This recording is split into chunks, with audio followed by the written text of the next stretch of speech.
आज मैं आपको भारत में रियल एस्टेट की इवोल्यूशन स्टोरी बताने वाला हूं। इसका यह मतलब है कि आने वाले 2 से 3 मिनट के अंदर मैं रियल एस्टेट का 4 से 5,000 साल का इतिहास आपको बताने वाला हूं। ऐसा इसलिए नहीं क्योंकि आपको कोई हिस्ट्री का एग्जाम देना है, ऐसा इसलिए कि जब आप अपनी नेक्स्ट रियल एस्टेट इन्वेस्टमेंट करने जाएं और किसी रियल एस्टेट कंसल्टेंट से बात करें तो माइंडफुल होकर अपना इन्वेस्टमेंट करें और जो इनसाइट्स मैं आपको देने वाला हूं, ये इनसाइट्स आपको हेल्प करेंगे राइट डायरेक्शन में इन्वेस्टमेंट करके एक बढ़िया आरओआई पाने के लिए। तो सबसे पहले हम रियल एस्टेट की हिस्ट्री देखते हैं तो 4,500 साल पहले हड़प्पन वैली सिविलाइजेशन की बात सामने आती है। हड़प्पन वैली सिविलाइजेशन से आज के टाइम का कुछ लेना देना है ही नहीं, लेकिन मैं आपको हड़प्पन वैली सिविलाइजेशन का नाम इसलिए ले रहा हूं क्योंकि ये भारत के मुख्य राज्यों जैसे गुजरात, राजस्थान, जम्मू कश्मीर और प्रेजेंट डे पाकिस्तान के कुछ एरियाज भी हड़प्पन सिविलाइजेशन के अंडर आते थे। हड़प्पन सिविलाइजेशन में रियल एस्टेट बड़ा ऑर्गेनाइज्ड था। आपको ये जान के बड़ी हैरानी हो रही होगी, उस समय ज्यादातर जमीनें जो थी या तो किंग्स के पास थी या नोबल्स जिन्हें हम रईस बोलते हैं, उस समय भी रईस हुआ करते थे, उनके पास भी जमीनें थी। और स्पिरिचुअल रिलीजियस प्रैक्टिसेस के लिए टेंपल्स को भी कुछ लैंड असाइन किया जाता था। तो हड़प्पन वैली सिविलाइजेशन के टाइम प्लान्ड सेटलमेंट हुआ करता था जिसमें रेसिडेंशियल और कॉमर्शियल स्पेसेस प्रॉपर्ली डिमार्केटेड थे और साथ ही घर को इस तरीके से बनाया जाता था कि आपका बेडरूम, वॉशरूम, नालियां ये कहां पे हैं, जो प्रेजेंट टाइम्स में हम वास्तुशास्त्र बोलते हैं, ये उस समय भी फॉलो किया जाता था। हड़प्पन सिविलाइजेशन के बाद कुछ दशकों तक तो रियल एस्टेट का कोई रिकॉर्ड हमारे पास अवेलेबल ही नहीं है, ना ही किसी हिस्ट्री की किताब में है। उसके बाद जो रिकॉर्ड हमारे पास अवेलेबल है वो है जब विदेशियों ने हमारे ऊपर हमला किया और भारत की जमीन पर अपना कब्जा किया। तो इसमें अफगानी, ईरानी और यूरोप के तो कई नेशंस शामिल थे। इन्होंने भारत की जमीन को इसीलिए हथियाया क्योंकि मिनरल्स, जिन्हें हम खनिज पदार्थ बोलते हैं, फॉर एग्जांपल सोना, वो जमीन से ही आता है। भारत की जमीन में यह खासियत है कि यहां पे न ही सिर्फ आपको जमीन, उसके अंदर मिलने वाले मिनरल्स भी आपको अमीर बनाते हैं, एफ्लुएंट बनाते हैं। तो जब विदेशियों ने हमारे ऊपर हमला किया तो सबसे खास नाम जो उनमें आता है वो है ब्रिटिश सरकार का। जब ब्रिटिशर्स भारत आए तो उन्होंने यहां के लैंड के नियमों को, लैंड रूल्स को ट्रांसफॉर्म करना शुरू किया। सबसे पहला एक्ट उन्होंने बनाया 1882 में, ट्रांसफर्स ऑफ प्रॉपर्टी एक्ट। इस एक्ट का मकसद था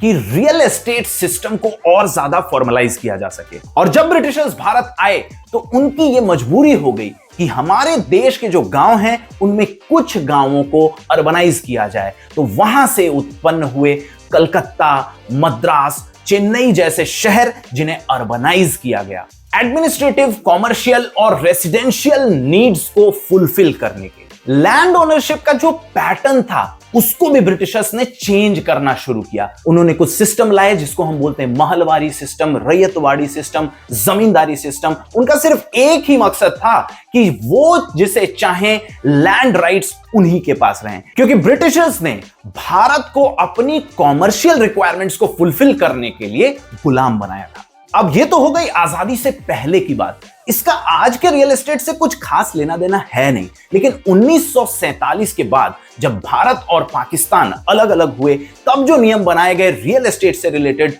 वो आपके लिए बड़े इंटरेस्टिंग होने वाले। भारत सरकार ने इस पीरियड में कुछ इनिशिएटिव्स लॉन्च किए जिनमें स्लम रिहेबिलिटेशन और अफोर्डेबल हाउसिंग पर फोकस था, क्योंकि आजादी के बाद जो माइग्रेशन हुआ था उसमें बड़े तादाद पे पॉपुलेशन होमलेस थी। आजादी के बाद भारत सरकार ने कुछ पब्लिक सेक्टर कंपनीज बनाई जिसमें दिल्ली डेवलपमेंट अथॉरिटी डीडीए और Housing and Urban Development Corporation हुडको ने मेजर रोल निभाया अर्बन डेवलपमेंट का। 1970 में एक एक्ट लाया गया जो बड़ा कंट्रोवर्शियल एक्ट था। वो एक्ट था लैंड सीलिंग्स एक्ट। इस एक्ट का मेन मकसद था लैंड होल्डिंग साइजेस को रेगुलेट किया जाए। इसका मतलब यह है कि कोई ऐसा ना हो जाए जिसके पास बहुत ज्यादा जमीन हो और कोई ऐसा ना बच जाए जिसके पास जमीनें कम हो। यह तो था ब्रिटिश सरकार का जुमला, लेकिन लैंड सीलिंग्स एक्ट के बैकग्राउंड में ब्रिटिश सरकार भारत में रियल एस्टेट सिस्टम को तेजी से कंट्रोल करने लगा और अफेक्ट करने लगा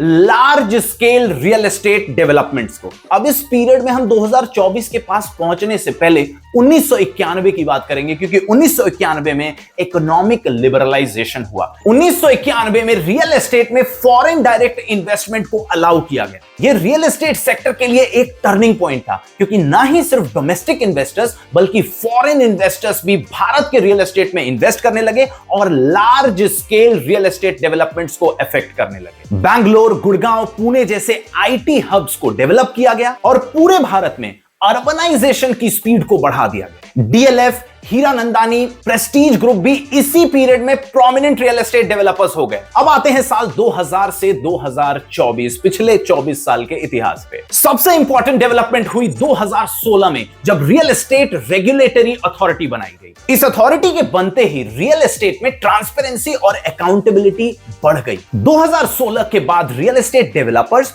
और इन्वेस्टर्स की क्या रिस्पॉन्सिबिलिटी है, इसको प्रॉपरली डिफाइन किया गया और किन पैरामीटर्स के ऊपर रियल एस्टेट डेवलपमेंट्स होने चाहिए, इनको हाईलाइट किया गया। क्योंकि 2016 के बाद रियल एस्टेट में आने वाली कंप्लेंट्स अब ना के बराबर हैं। रिसेंट ईयर्स में मेट्रोज, हाईवेज और एयरपोर्ट इंफ्रास्ट्रक्चर को इंपॉर्टेंस दिया जा रहा है। अफोर्डेबल हाउसिंग की स्कीम्स लाई जा रही हैं। ब्राउनफील्ड स्मार्ट सिटीज के साथ भारत में अब ग्रीनफील्ड स्मार्ट सिटीज भी लॉन्च हो रही हैं। अफोर्डेबल हाउसिंग, लग्जरी हाउसिंग, को लिविंग, को वर्किंग भारत में रियल एस्टेट के लैंडस्केप को ट्रांसफॉर्म कर रहे हैं। आज के टाइम पे रियल एस्टेट डाइवर्सिफाई हो रहा है रियल एस्टेट इन्वेस्टमेंट ट्रस्ट्स में, वेयर हाउसिंग और डेटा सेंटर्स में। रियल एस्टेट इन्वेस्टमेंट ट्रस्ट मतलब REITs के थ्रू आप किसी रियल एस्टेट डेवलपर के शेयर्स में इन्वेस्ट कर सकते हो और जैसे जैसे शेयर की वैल्यू बढ़ती जाती है, आपका प्रॉफिट मार्जिन भी ब्रॉड होता जाता है। भारत में कुछ ऐसे रियल एस्टेट डेवलपर्स हैं जिन्होंने 1 साल के अंदर